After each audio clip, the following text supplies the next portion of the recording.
This is a true story. The podcast you are about to hear was recorded in... Wait, where are you right now? somewhere between Gary and Indianapolis, in Indiana. Okay. On Interstate 65. And New York in 2017. At the request of the survivors, the names have been changed. Out of respect for the dead, the rest has been told exactly as it occurred.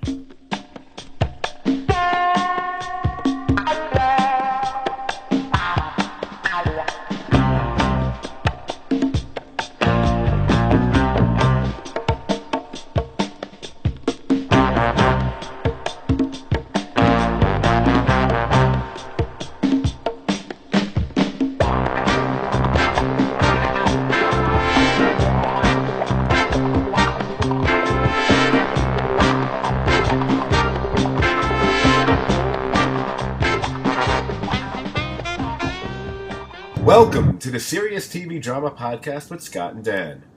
I'm Scott, and with me, as always, the Don Hector to my Don Eladio, it's Dan. Good evening, Scott. I'm calling from the mobile podcasting studio today, rather than my bed. Yes, this, I don't know if it's a first. I'm sure it's not a first in the annals of podcasting, but it's got to be a first for us. There's one thing to be podcasting on the road, but you are literally on the road while podcasting tonight. Oh yeah, 71 miles an hour. But we're pretty damn busy, and I'm heading down to meet up with some podcasting friends, including listeners to our podcast. So we have to show our dedication by recording in an unorthodox manner. Hopefully the audio is okay.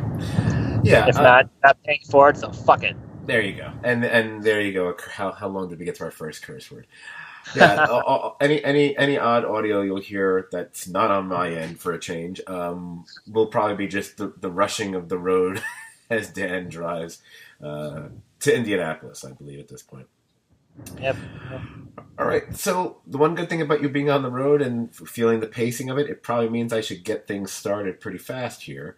So Let's get to the first of our two shows that we love to talk about.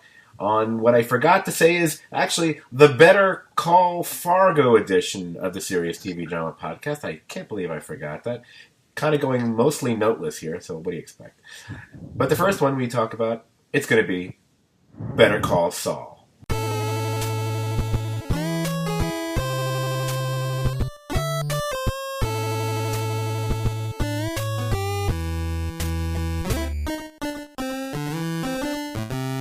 Now, the latest episode of Better Call Saul was entitled Sabrosito. It was written by Jonathan Glazer, who wrote last season's Amarillo, and that was the one where Jimmy shoots the commercial while he's working at Davis and Maine, I should say. And it was directed by Thomas Schnauz, who we know has directed and written several episodes of Better Call Saul, as well as written a bunch of Breaking Bad episodes as well. Oh boy. You know what? Can I just start off right now by saying how much I absolutely loved this episode? I mean, a fierce, will rip naysayers to shreds kind of love. I feel that strongly about this episode. Oh yeah, I was the same way. I just had a giant grin on my face pretty much the entire episode. It's like, this is so sweet. So freaking sweet. I mean, obviously, a lot of that love from both of us, as well as probably any number of viewers. I mean, talk about scratching a Breaking Bad itch. Yeah. I mean, this could have just simply been a Breaking Bad episode that just didn't have Walter or Jesse in it, as far as I was concerned, especially the first half of this episoded. Yeah, this episode was, I mean, not only like a really good episode of just like, any TV show, but I think it's really one that kind of spotlighted like the real potential, more of the real potential that this show can have, because there's, certain things that, that are, as we'll discuss, are pretty likely to happen on screen that we now know about that we probably never even imagined we would like totally wanted to know what was going to happen. And and it's just, it's just going to be just completely fucking amazing when it does, and you can just feel it. Oh yeah, I definitely, and I already have one thing in mind that we're going to be talking about probably in the next few minutes. Yeah. Just going right to the opening, the whole opening scene, which I guess I should have seen coming that we'd get into these characters, but just didn't occur to me. Don Eladio and Bolsa all showing up. I mean, I was like, wow, it's a total Breaking Bad reunion again, and look how good he looks. Yeah. But I mean, there was just so much fun in that opening because it still maintained. It's interesting to see something which, I mean, basically everything we're watching to a certain extent is a flashback, and this all exists as a flashback of Breaking Bad if you think about it that way. And so, especially seeing these characters who we all know their fates as well, and some of them end up dead right by that pool, quite frankly. But what was funny about that is, despite that, there's still a significant amount of tension in the scene, as well as just an appreciation for the relationships and the competitiveness between these characters, between like Bolsa and Hector. Just the way Hector refers to Los Pollos Hermanos as the Butt Brothers. Which also plays into the whole thing about whether Gus Fring and his partner, whose name escapes me at the moment, whether they were involved in a relationship or not. Obviously, my feeling, I think I've changed my mind on that over the years.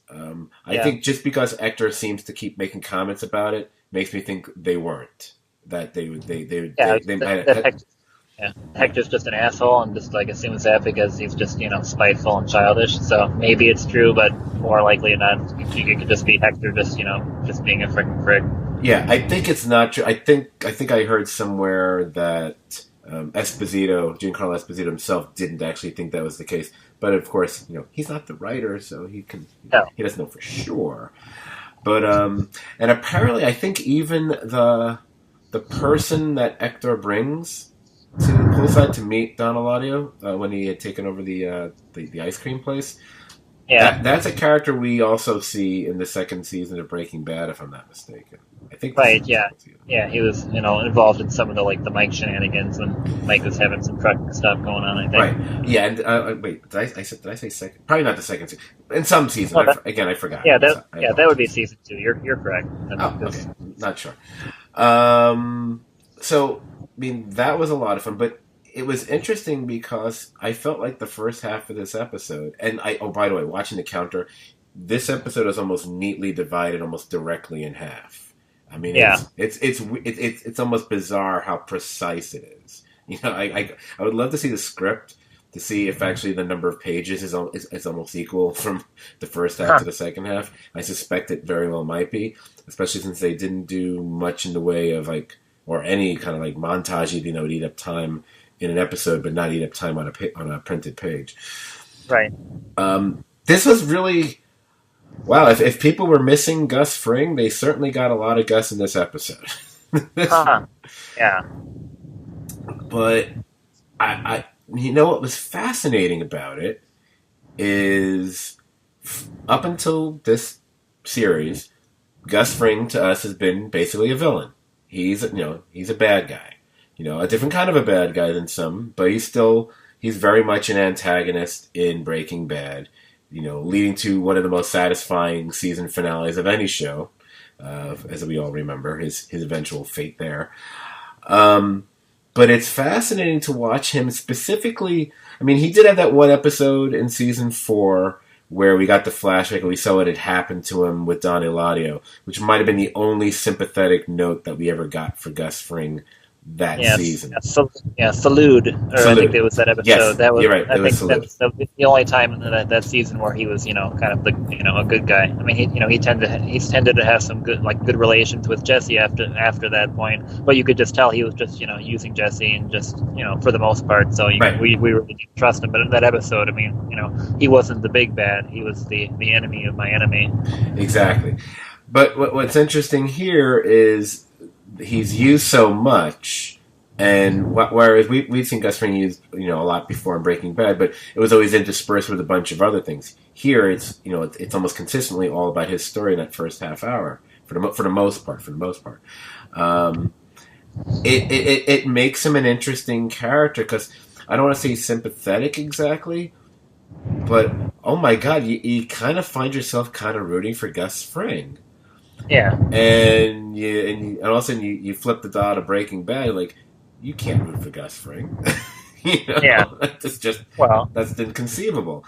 You know, And he's definitely a bastard, but I could see, a case could be made where, like, people can take Chuck's side in this kind of case because Jimmy's such a wild card. So, if you look at it through a different lens, I could see a way you could take Gus's side because, Walt is just such a complete, he doesn't make the best decisions while involved with Gus. So, it'll be interesting to see how we see Gus now, and then if we can ever have time to watch Breaking Bad again, it would be, just kind of cool to try to see that from a different perspective.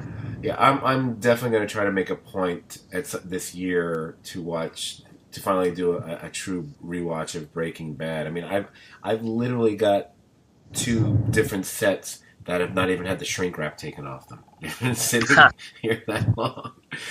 So I'm like, there might be extras I'm not even aware of, deleted scenes. But yeah, I'm definitely after this season to watch all the scenes with Mike and Gus and whatever to see how much differently they may be viewed watching them now. But this episode, I mean, I love that they used places that I just never imagined being used that way before. I mean, they're getting they're getting a lot of use out of the Los Pollos Hermanos set now. I mean, that was interesting. Getting his own employees involved in it was kind of cool. Yeah. Oh yeah, when you think about like the shit that he has to go through just when that happens to try to maintain his cover. Anyway, it was definitely interesting seeing him spin his little bullshit by. Well, but just that was kind of a smart plan for Hector to do. Even though I don't know if he thought it through that much, he just kind of wanted to fuck with him. Right. But yeah, that was really something. But again, and that was one of the things where you kind of like, oh, I kind of want to root for Gus. Because we're already now trained to hate Hector. Yeah.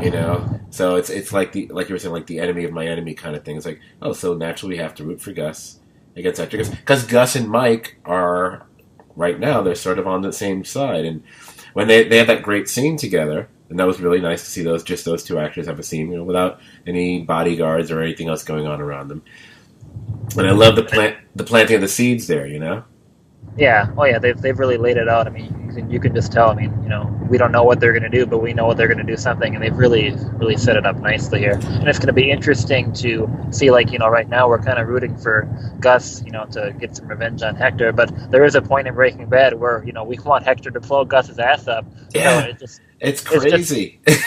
It's so crazy. The storytellers are pulling our strings very well. Not in a particularly manipulative way, but they managed to totally, flip the script, so to speak. Right, and to me, that's that goes right to the heart of what I loved about this episode, especially this first half of it. Just for that very reason, I thought that very thing. It's like, interesting how my loyalties are going to be totally reversed a few years later. Yeah. So speaking of Hector, so now we should. Do you want to speculate any more? Because we've done this, I think, more last season, not so much this year so far. About how Hector eventually ends up in that wheelchair. Yeah, we've definitely given it, some conversation, last season, and we're looking forward to the possibility of seeing something. What the catalyst for that event is. Now, I'm sure we both will agree that they're definitely going to do that. But absolutely. Other than the fact that there's a pretty good chance, I would say that Mike will be involved in the situation in some fashion. I'm not sure what they're going to do, or what exactly is going to happen. But man, it's going to be something, and it's got to be. I mean, it's got to be a combination of the Gus and Mike show here, as far as what happens to Hector. I can't imagine it not being. I mean, the idea. I remember once upon a time I was like, oh, he clearly had a stroke at some point. No. There's no way it's a stroke. It's got to be something is going to befall him. It's just interesting because Gus doesn't want anything done to him, although he's doing everything he can to screw him over anyway. But I'm wondering if there'll be one move too many that Hector makes that Gus decides, go ahead or something like, and maybe either Mike's the guy or not. Because I love the idea that Mike doesn't take the money, but he does. I mean, he doesn't clearly he out now, so he doesn't reject the idea of working for him in the future. No, and it's definitely. I think I'm pretty sure Gus is going to play some. Actually have like a hand in what happens to Hector too, because I mean you can definitely tell he doesn't want to just send somebody else away and have them pull the trigger. He wants to be part of it. So how they manage to do that, where maybe both of them are involved in what happens. I mean, I have no idea how they're gonna do that, but it's gonna be pretty sweet. Yeah. It's really like nuts too, just like imagining us watching Breaking Bad for the first time. And just dealing with we didn't seeing Hector the first time, we just figured Tuco's being a complete maniac. His TO was just sitting there freaking drooling, just being a crab ass, and we're just laughing at him ringing the bell and stuff like that. And we didn't give it a lot of thought as to what befell him at that point. But now when this scene that causes that to happen, I mean it's going to be one of the top 3 scenes of whatever season it takes place in, and it's going to be fucking crazy. Yeah, and it's just I can't wait.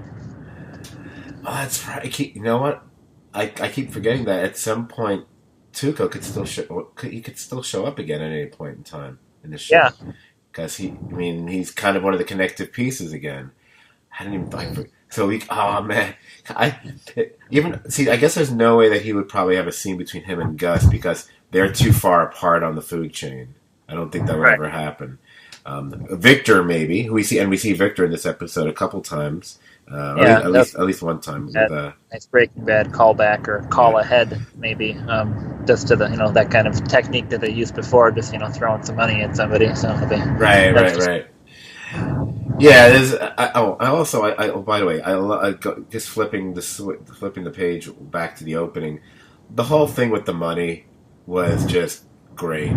I thought that was. I wanted to hug the writers for that. I was like, oh, that's just such a great little device, and it's just such a perfect way to get under Hector's skin. It's not just the fact that it's so much more money.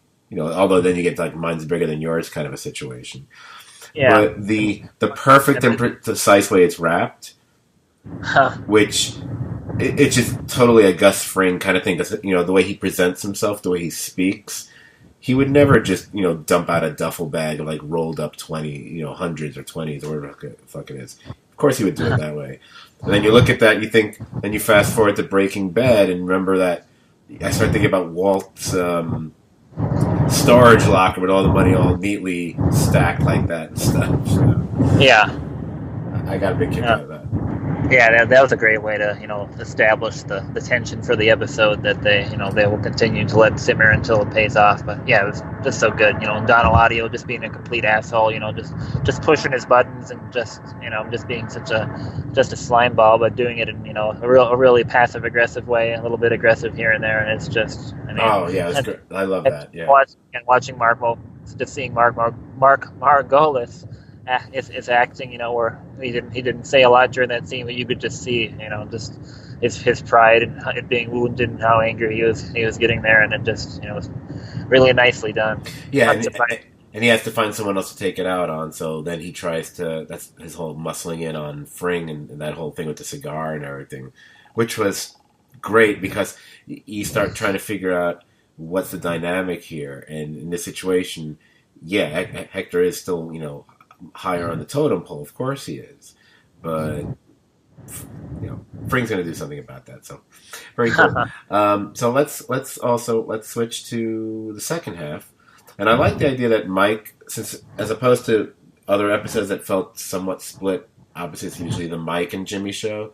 This was more like the Gus and Jimmy show, whatever. But Mike's kind of like the bridge, the bridge or the connective tissue between the two of them.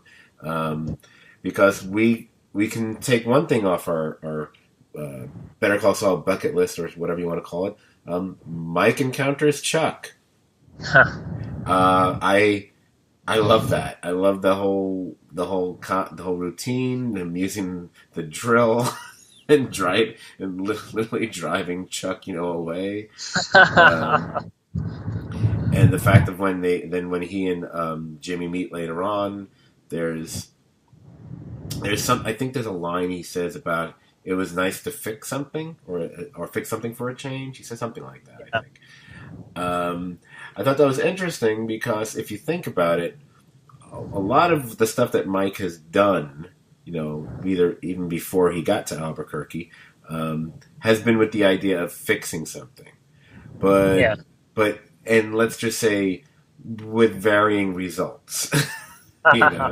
Oh yeah, between the results of his half-measure speech and the crap with his son, whatever. He definitely has a lot of a lot of baggage. Right. So, but in a way, it was just interesting because he is. I mean, technically, he is fixing something. It's almost like he's also building something from scratch here. But it's obviously a much different task than the stuff he's done before. But I love that they show him in the toll booth thing later, and he's actually reading like a handyman magazine or Mr. Fix It something or whatever. Like he's thinking about doing something, maybe building something for his granddaughter or something. Yeah, it's pretty sweet. Which I can imagine seeing him do at some point, like a tree house or something like that.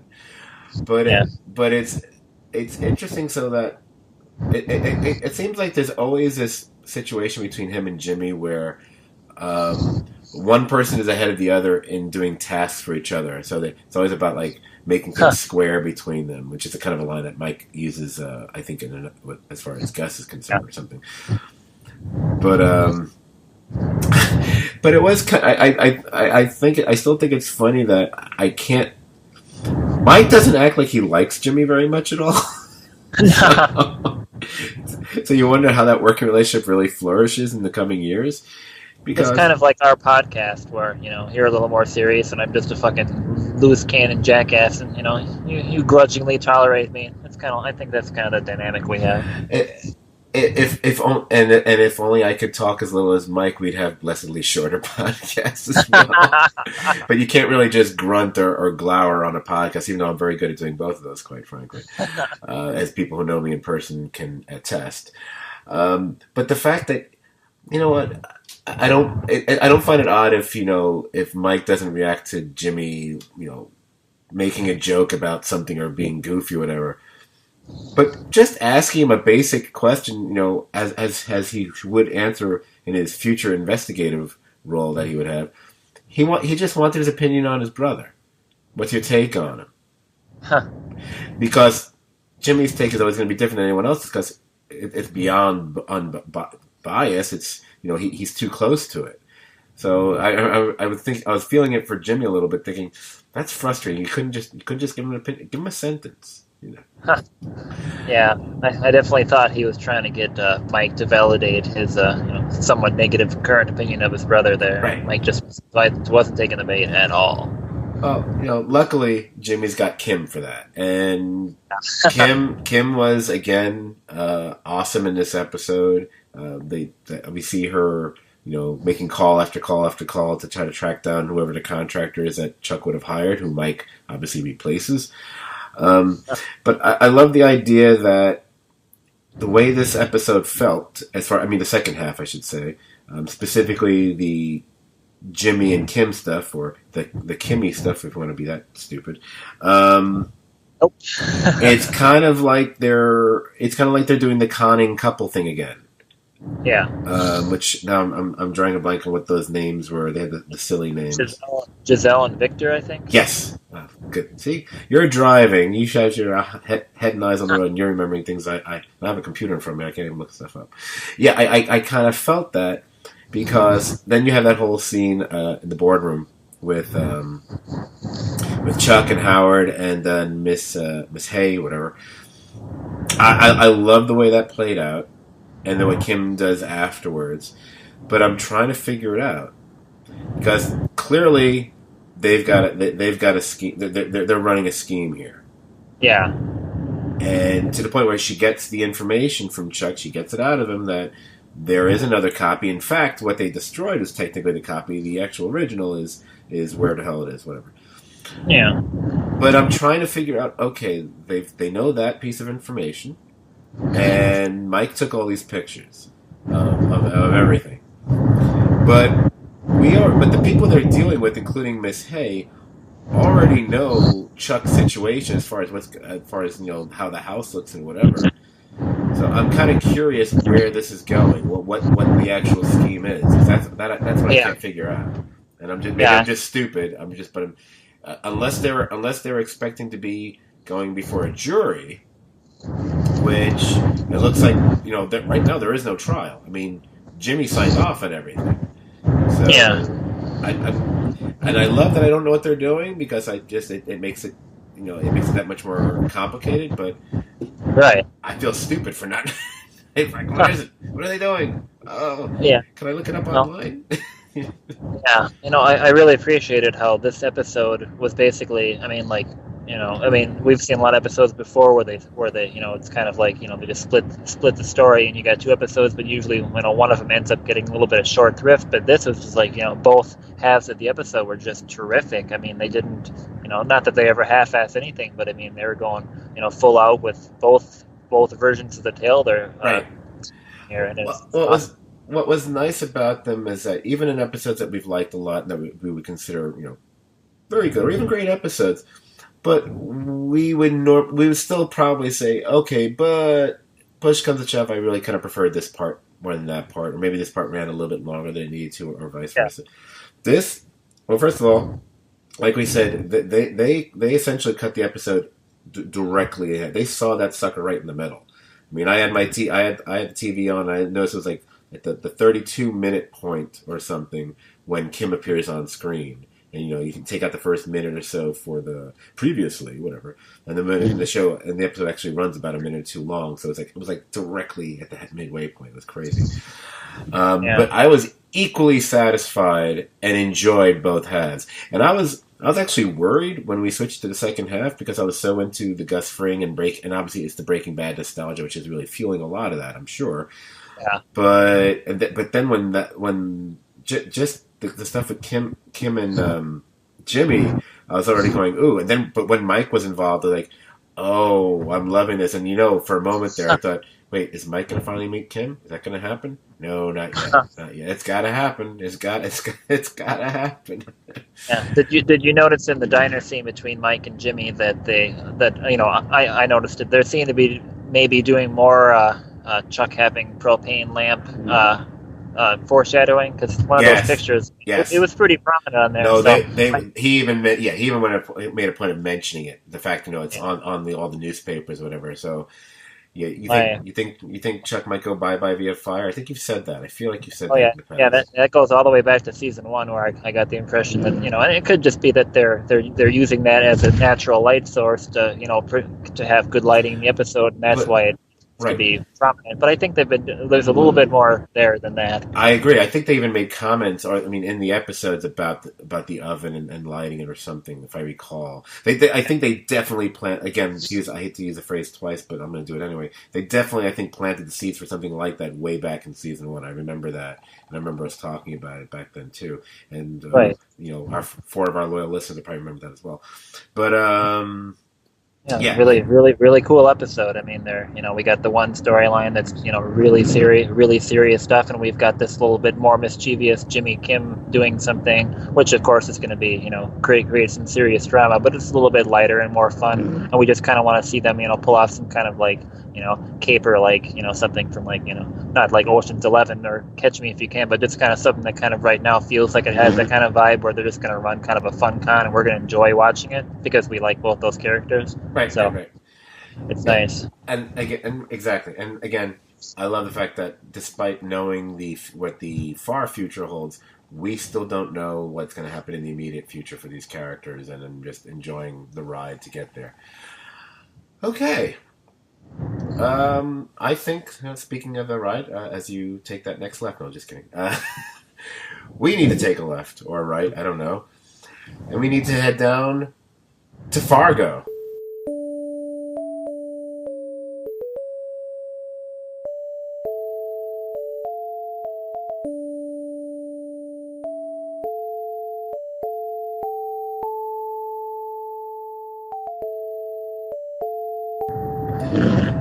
Now, I love the weird background noises viewing them.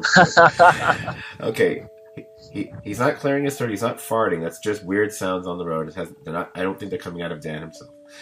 Yep, it's no growling cats this week on my end. Just road noise and rain because I have my wipers on now because it's sprinkling a little bit. It's okay. That weird noise you'll hear occasionally. It's the windshield wiper. That's what it is. Because it was a very bizarre noise. Now we know. Okay. So Fargo. The latest episode of Fargo was titled "The Law of Contradiction." It was written by Matt Walpert and Ben Nadive, who actually wrote a couple of episodes of The Magnificent Season 2. And this was directed by John Cameron. And I was surprised to learn that this man, after watching this episode, his only previous directing credits were a couple episodes of Hercules and Xena. That's it. And and anyone who's listening to this and thus watched that episode, that's all this guy's ever directed? Really? Yeah. Wow. So, impressive. Quickly, the title, just to get that out of the way, since I unfortunately established defining what the titles were in the previous two podcasts, even though I kind of don't want to do it anymore. This is an easy one, because the title, like I said, was the law of non-contradiction, and this time it's not a term from the game of bridge.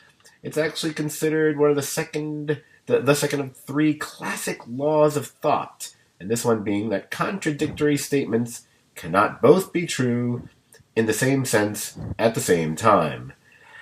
I don't even think we need to even bother running through it, but you know what? If you think about just this episode, but the setup of these characters, especially Carrie Coon's character, that's a law that is constantly and consistently disproved. I mean, everything about this character and her situation is, it's contradictory statements that are actually both true. So, I don't know. I'm guessing that's why they chose that title. Yeah. I watched the episode last night after I got home from work, and then you watched it, I think, this afternoon or early this evening. And I was just imagining, and I knew you weren't going to get to it as quick as I did, but were you watching the episode and just imagining like the huge grins I was getting in my face as various guest stars showed up? Oh my gosh! Let's talk about guest stars. Okay, let's talk about the first one. He wasn't the first one we saw, but he's going to be the first one I'm going to mention. Because I can't believe they went to this well again. Hello. I'm not even going to try. I could say his actual name, but I'm going to say Mac from It's Always Sunny in Philadelphia. Are you kidding me? It's a Robert McKelney, I think is Rob McKelney. Rob McKelney. Okay, well, you know who I'm talking about. Yeah. So this is the second actor, or actually creator, one of the co-creators, now that I think about it, the second co-creator of It's Always Sunny in Philadelphia who's showing up on Fargo. So that's some additional cross-pollination of TV shows that you wouldn't think would happen. Yeah, I get the impression that at some point in the next couple seasons, they're going to bring Charlie Day on or something. Oh, Charlie Day's got to show up.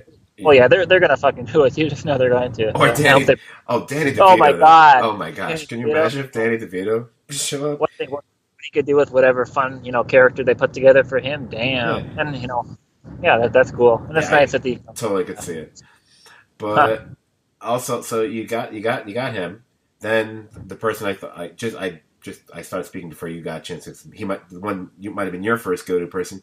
You got Ray Wise showing up here, who I'm assuming is going to be showing up on. Will he be showing up in the Twin Peaks revival or not? Or he's on the very, very long cast list. Okay. I mean, pretty much every actor that's like still alive that was on Twin Peaks is like on this one, other than a few. Heather Graham's not on it. And Lara Flynn Boyle's not back because she was a complete freaking. Yeah, well, she was. Yeah, I don't even want to talk about her. I'm not a big fan of hers. The whole Nicholson thing alone nauseated me. I don't know. You'll have to tell me about that if we get around to podcasting. They were a weird couple for a little while, which just nauseated me. And by the way, speaking of Twin Peaks, very fast, I'm going to totally sidetrack our whole podcast for like 30 seconds. I saw a friend of mine online who's one of those persons who writes for a lot of action figure websites and conventions, whatever. And I saw an action figure set for Twin Peaks. And, that's awesome. I mean, they're not even all that well articulated, but the four figure set I saw had Cooper, Log Lady, Laura Palmer wrapped in plastic, which that alone is like, are you kidding me? And Bob. Yeah. So I was like, Well, yeah, they have those Funko Pop things that like I won't buy my oh first yeah, one because I know if I do I'm just screwed. I mean, some of them are kind of cool, but there's just so many of them oh I like. I refuse to But go near those yeah, things. I won't but go they near have them. one of those is Laura Palmer wrapped in plastic too, and it's just like I think I've seen that, yeah, but it's fun. But I saw the figures you were talking about. That's I, you know I would, and those I'd almost want to leave in the packaging because I think they got the logo and the red curtains and the whole thing. oh Okay, anyway, back to Fargo. So anyway, yeah. So Ray Wise. So that was kind of fun to see Ray Wise show up here. oh yeah Also, it's a nice rarity for Ray Wise to show up in anything where he's not kind of at least slightly evil. He does. yeah. I mean, It's yeah, he was cool on Psych, but normally we see him as a little bit less stable character or whatever. right. Yeah, sure. I've seen him as nice guys or goofy guys in certain shows, but generally speaking, he Right. more often is typecast as some malevolent corporate or big evil politician type or whatever.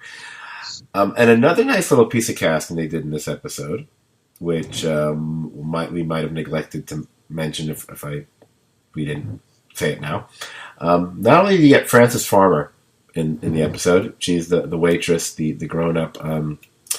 Oh gosh, I forgot the character's name. I'm forgetting her name in the episode. I didn't. This is what happens when you don't write notes. Yeah. Well, you know who I'm talking about. The girl, because the younger version of her in the flashbacks, it's her daughter. Yeah, where do I know her from? Because I didn't take the time to look it up because they usually don't get that information up quick. But where do I know her from? Because I just couldn't quite get it. Well, I don't know if I know her from anything, but I know who she is because not only is she Francesca, not only is she Frances Farmer's daughter, that also makes her Clint Eastwood's daughter because Nice. she's Francesca Eastwood.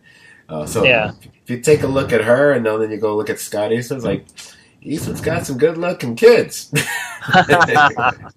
She looks like a few other actresses to a certain degree. So I remember thinking, she looks a little bit like Amanda Seyfried. She's got a little bit of this going, a little of that going. While I'm talking to you, I'm actually looking her up to see if maybe we should know her from something. But it'd be funny if it was like her first role. Here we go. Well, she was in the movie. Oh, well, she was in a Clint Eastwood movie. That means nothing. Ugh. Oh, you know what? She's going to be in the first episode of Twin Peaks. Awesome. I think they're having some new maybe I don't know. I guess I won't say anything, but that's cool. Hopefully I know, and now I know what I know her from. Oh, you didn't see it, but I've seen it. Okay. When they brought back Heroes, that Heroes Reborn thing, she's actually she was in that. Not that much before that though. Anyway, back to Fargo.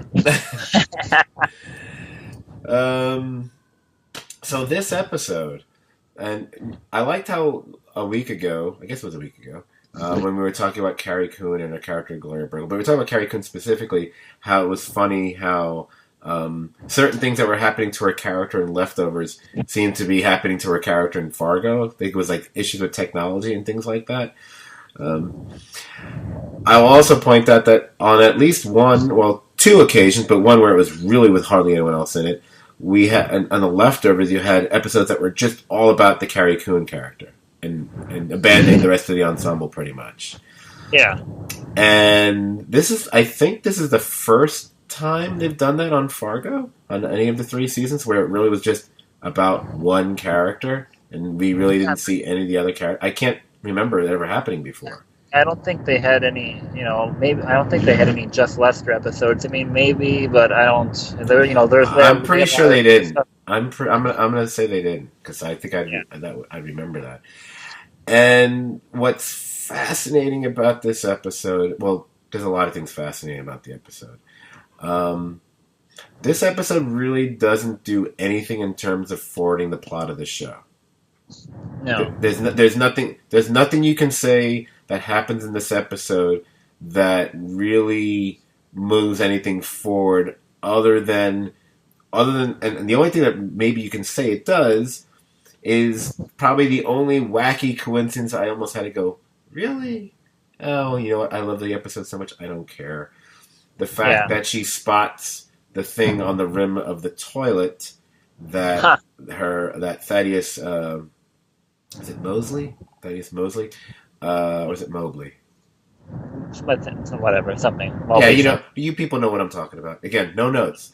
Um, the fact that she turned, I don't remember if there was ever a comment about this early in the episode, but the fact that she ended up in the same motel room Yeah, as her stepdad, although it was at least, let's do the math now, 25, 35 years later or something like yeah. that. But you go along with it because, if we're not questioning UFOs in season 2, then we probably shouldn't question that, quite frankly. Yeah. But Speaking of the motel room, the guy, the desk clerk, his line there were like, he asks if she wants it hourly, and then she says what, and he just like nothing, and he just delivers the line just perfectly, and it's so funny. oh, It's just this a lot was of a nice. this was a great episode for me. I thought this was delightful. Yeah, Um, and I had said I commented it previously about the fact that we haven't spent that much time with her, and she doesn't feel connected to the rest of the story. And yeah. I know that this episode literally was not connected to the rest of the story. It's in Los Angeles, for God's Right, sake. yeah, yeah. Everything that happens in California doesn't really do anything. There's a little bit, a few breadcrumbs at the end that they're gonna, follow up in subsequent weeks. But other than that, I mean, But everything she does is just but completely innocent. right, but it accomplished a couple things though. Yeah, Um, and one of them is actually This episode made me interested in the victim, and yeah, I had no interest in him. When you see this episode, that flashback, I love the flashback story. yeah, I loved how the whole thing played out. The fact that he was, and you try to imagine how that character in the '70s becomes that crotchety, slightly racist or something. I can't remember, or homophobic or yeah, something character, but the seeds are there. Again, I'm using that phrase again. That's 3 times. Take a drink. Um, there's that line towards the end of the flashback about being a bad man, right? Like he was a yes, bad, and I think. Oh yeah, Francis Farmer says that. It's like, but she says something like he wasn't such a he was a bad man too, or something, or not such a good guy either, or something like that. yeah, And if you think about it, yeah, he wasn't, not just because he almost murdered the guy, but you saw what he becomes and the kind of person he is. And maybe his views got distorted and he wasn't because he went from being a wide-eyed innocent in the 70s to, this miserable, cynical, jaded old guy who ends up getting killed, randomly for whatever. yeah, But love the flashback stuff. I thought it yeah, was great. Love the Carrie Coon character stuff in this episode, which is really what I loved about it because it gave us so much time with her, and she's smart, but she's funny, but she's got that touch of being just a little bit oblivious to certain things. Oh yeah, she's totally a fish out of water about like 90% of what's going on. But But she still has savvy, so she can pick up on stuff and yes, understand. Yeah, oh, and I love the way she just spins like a very simple line here and there. Like when I think when one of the nurses makes a comment about something that had happened to the guy Howard. Is it Howard? Howard Zimmerman, the one who ends up yeah, in the we see in the hospital, and the way she doesn't just say, can you tell me more about that? She says it in a really odd way. It's like more on that or something like that. I don't know if that's the line. It was just such an odd line, whatever. But look, here's the thing with this episode. We're going to remember the Los Angeles stuff, sure. Absolutely. And the flashback story was great because it gave Noah Hawley got to go back to have the 70s feel again. So that kind of made me smile from the, season 2 kind of feeling kind of a thing. And the Carrie Coon stuff was great and the guest stars. But the thing I think we're going to remember most about this episode, the thing I know I'm going to remember the most about this episode, I just sat through the saddest cartoon I've ever seen. yeah, I mean, Wally is a chuckle fest. you know, 'Cause I felt so empty and sad watching what happens, and I guess what they did, the whole idea is that they're animating the story that he won the award for. Yeah. And Carrie Coon is narrating it, and I get it's implied pretty strongly, at least twice in the episode, that she's actually it seems like she's actually dreaming this, because it seems like she keeps waking up during it or something.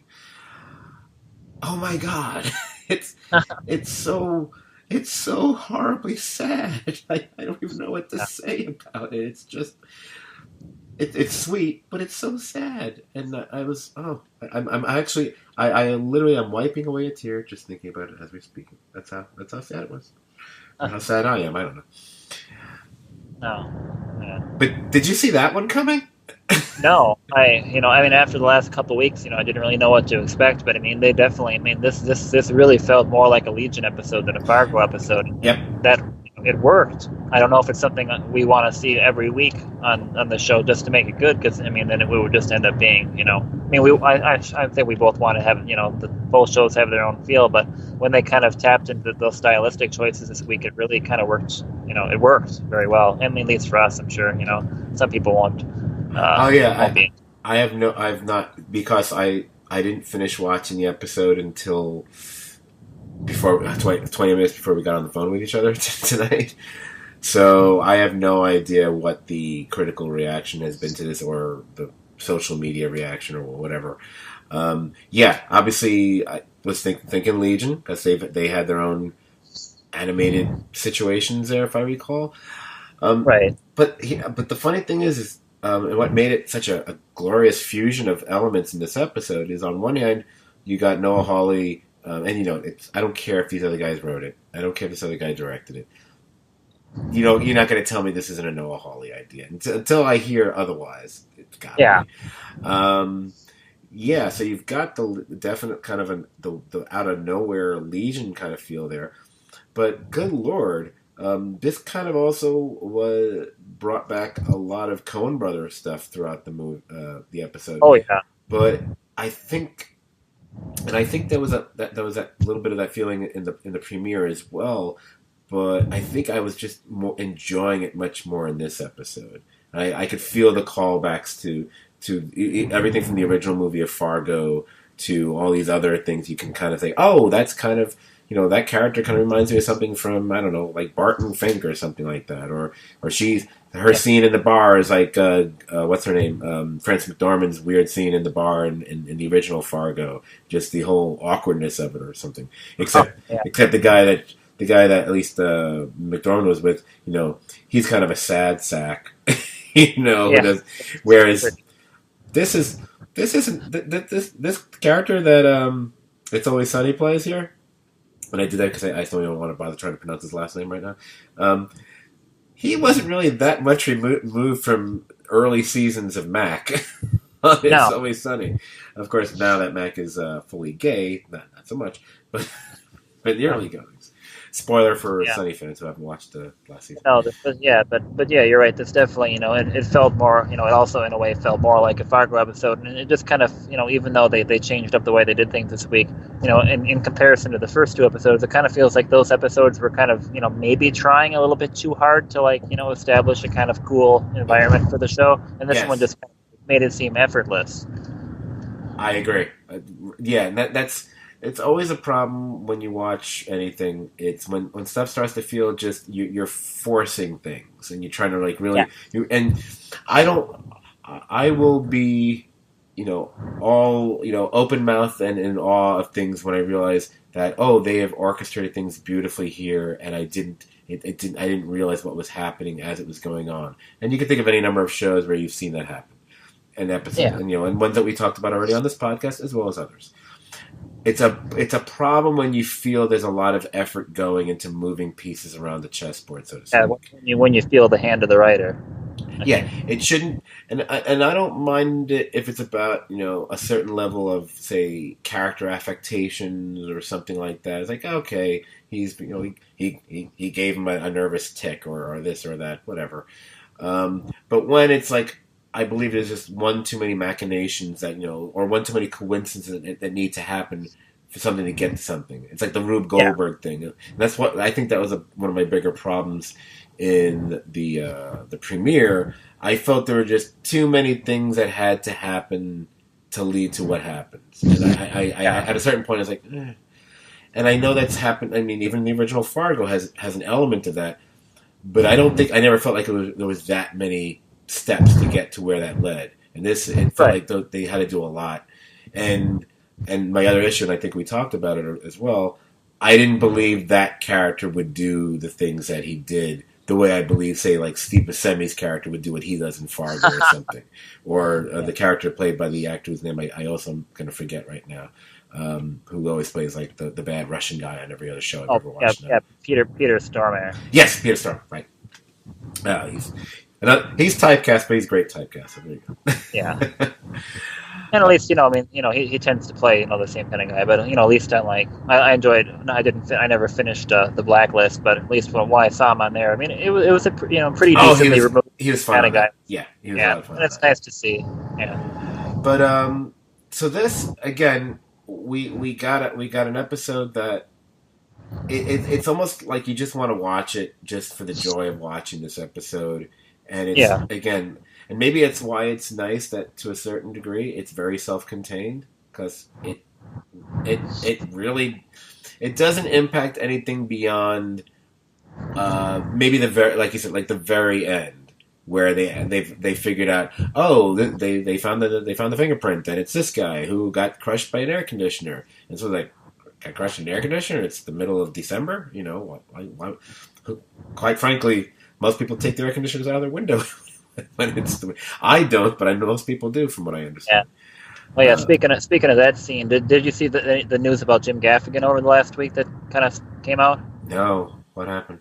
There was something where his wife had like some kind of brain tumor that they had removed or whatever. So it went fine. Look, everything was whatever. But I suspect that that might be why he pulled out of the show. Yeah, because we were wondering about that last week. So my gosh. Okay. Yeah, that makes sense. That would be that would be a good reason, because that would also be a reason that wouldn't have been publicized. Right. That's a very personal, private matter kind of a thing. Right. Yeah, and he's a good guy with good family and stuff. So it's cool that obviously nobody would he wouldn't do, but it's looks like it worked out nicely for him. So I'm gonna make a prediction right now that in some way or another Jim Gaffigan will have a role in season 4 of Fargo. Yeah. They'll absolutely find a role for him, and maybe instead of being a deputy or whatever, he'll be like some shitty businessman or a guy who sells typewriters or something. Or a hitman. It'd be cool to that'd be fun to see. Gaffigan as a hitman. Oh Lord. But yeah, again, really an enjoyable episode that had so many things going on, and not many episodes of television that I can think of made me laugh or smile, and then made me really sad all in the same episode. I almost don't want to watch the part where they pull off the android's arm. I was like, oh, stop, please make this stop. It's the set. I'd rather watch Bambi's mom get shot. Please make it stop. But it was definitely a cool week for TV for the shows that I watch, because Saul was awesome, this was awesome, and I really enjoyed the episode of The Leftovers, and they all were like, there really wasn't much you could not many similarities between all three shows. By the way, it's been such a busy week for me. I've only seen like the first 10 minutes of The Leftovers. You didn't spoil anything, don't worry. But that's how far behind. I haven't watched The Americans yet. I did watch. I only watched some of one of the superhero shows. Yeah. But Leftovers is one of the things I gotta get to. But yeah. Yeah. I've heard some people don't like it. That's fine. Yeah. Certain people like certain things, and that's fine. But I really liked it, and I'm smarter than the people that didn't like it. So screw them. There you go. And you know what? In about 24 hours, you can tell them all that. Yeah. Okay, so again, wanting to be mindful of that fact that you are driving down the road, and I keep thinking, get your motor running. It should be playing in the background every time you talk. Yeah. I say we should probably wrap this sucker up, so you hopefully can find some time in between pit stops to do your producing magic on it as well. Yeah, I'm not sure if I'll have time to do it tonight or tomorrow night, but I'll put it together. Now I'm about to make a fuel stop, so if we talk for a few more minutes, you guys, the listeners, can enjoy the riveting me putting gas in the Prius that's about to happen. All right, and keep that in mind that the later you get this, it's all on him. But anyway. Yes. So if you enjoyed this podcast, and White Castle. You did. God.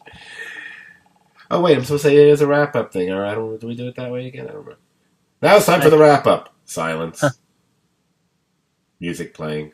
Okay, now if you enjoyed this podcast, chances are you'll enjoy hanging out on our Facebook page as well. You can find us on Facebook. We're the Serious TV Drama Podcast. Like the page and join the conversation about shows like Fargo, like Better Call Saul, like The Leftovers. Heck, we talk about a lot of shows there, even some crappy ones. You can also find us on iTunes. Very same way. Type in Serious TV Drama Podcast. You can subscribe to our feed as well as rate and review us. I don't know why we don't seem to acquire those anymore. We got a good sounding number. And only a few of them are friends of ours. Maybe one or two are probably fake. But I mean, I know 39 is an age no one wants to go beyond, but I kind of want we've been stuck on 39 for I don't know how long now. Yeah, we got to make up for that pathetic piece of shit loser douchebag that left the 1-star review. So, just do what you got to do. Get a few reviews for us. It'll help up for that fucking pond scum. I promised all those specialty podcasts if we hit certain numbers, but we just didn't. So, oh well. Yeah. No all singing podcast or all rhyming, whatever the fuck it was I said. Anyway, finally, you can also follow us on Twitter. Our handle there is at STVD Podcast. It's STVD as in, you probably didn't hear any of that out there because of doing the gas thing. STVD no, I can hear you. Oh, no, you can hear me. I don't think they can hear me. Serious TV Drama Podcast. We don't really use the Twitter feed as much as we should. But then again, we don't have enough people following us, so screw that too. Wow, we're really mean today. Anyway. So, again, I think we will be getting together under slightly more normal circumstances next week to cover the next 2 episodes of both Better Call Saul and Fargo. I will be joining at least a few of our other podcasters later this evening or shortly to talk about at least one of the superhero shows that were on this week. I think between my schedules and everyone else's, we're only going to be focusing on one, which is okay. That's the one I wanted to focus on anyway, because it's the only one I watched. And I think you won't be able to watch that one. No, I watched it, so I might be able to join in that, depending on how many miles I have left between Indianapolis and wherever the hell I am. I think I'm in Lafayette, Indiana, right now. And there's a tanker truck backing up. Yeah, so we hear it. It's yeah. It's loud. I don't know if we need to. You can skip the podcast if you want, Dan. It's up to you. All right. Anyway, I couldn't imagine a better time to fucking put an end to this. So, thank you for joining me while you were on the road there, Dan. So, good night to you. Yeah, it was fun. And good night to everyone out there. Yep. Good night, y'all.